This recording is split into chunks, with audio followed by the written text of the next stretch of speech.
Okay, we're back with another tech video. Now I'm going to go through your question, answer it, and hopefully you get the solution.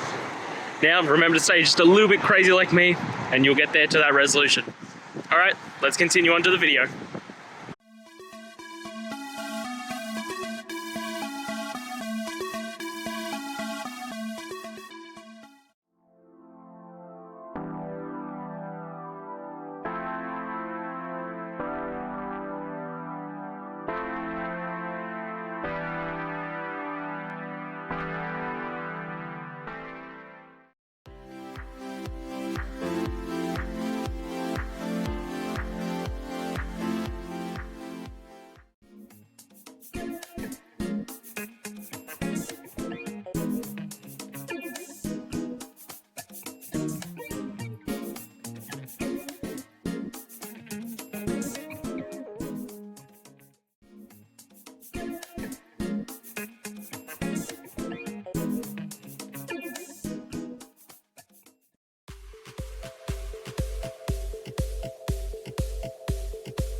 And that's it, guys. We've gone through, answered your questions, and hopefully found that solution that you're looking for.